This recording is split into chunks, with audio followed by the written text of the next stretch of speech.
Welcome back to Coinscrum Markets. I'm thrilled to be joined again by Guilhem Chaumont, CEO at Flowdesk. Welcome back, Guilhem. Thank you so much for the invitation. Absolutely.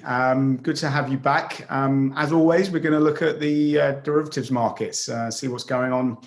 I haven't caught up on these for a few weeks. So let's start off with looking at what's going on in terms of volatility. What are you seeing in the markets? So from the market's perspective, what we see is quite interesting. If we look at longer maturities, particularly end of the year, we see that there is still a high-priced volatility, around 95% for the at-the-money volatility. So that clearly shows us that the markets are still betting on the continuation of the bull trend or some high volatility regimes, but that's more for the long term.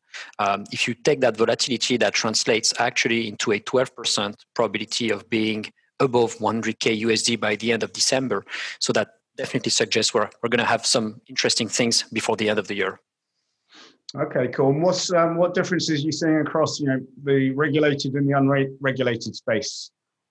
It's right now, most of the flows is still towards, the bigger venues like Deribit. We have CMEs, which is still having some significantly interesting volumes. BACT is still lagging a bit behind. So I guess this market is still driven by the retail traders. That's mostly what's happening right now. I think the more institutionals and sophisticated traders probably are still more looking into spot markets. And as usual, we will probably see a small lag between the increase in volumes on the spot markets, which will be shortly followed by more volumes on the derivatives, futures first, and then options. Okay, and have you seen anything in particular around Ethereum since CME launched their futures contract? Yeah. Obviously, some lots of additional volumes on the Ethereum side compared to Bitcoin. It's still relatively low in terms of absolute volumes and open interest. But I think it's gonna take a while. Just like Bitcoin options took a while to take off. They were under a radar for a while. So I think it's more something to look at for the next remaining part of the year. Okay. And obviously, one of the big plays that people were looking at with CME, but elsewhere as well, is on the funding side. What are we seeing there? So on the funding side, we have some quite interesting things. First of all, we've seen some really high fundings in the past weeks following the bull run. But if you really look at a broader, more historical perspective, what we see is that these fundings relative to what we had, for instance, in 2017 are actually much lower.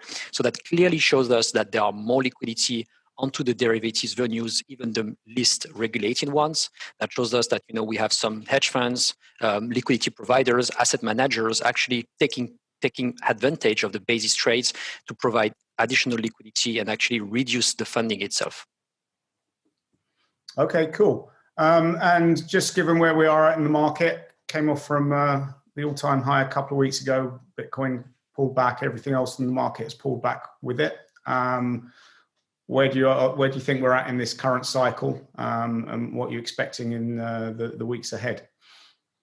So clearly, from the derivatives perspective, if you look at the implied volatility on the very short term, the weekly volatilities, we've just gone through the 6-month volatility. Historically speaking, that's a sign, of calm, of lower moves. So I'm definitely convinced that from a broader perspective, the alt season is more or less over, at least this cycle. And what we are going to see in the next weeks is probably some more concentration of the volumes on Bitcoin itself, but without too much volatility.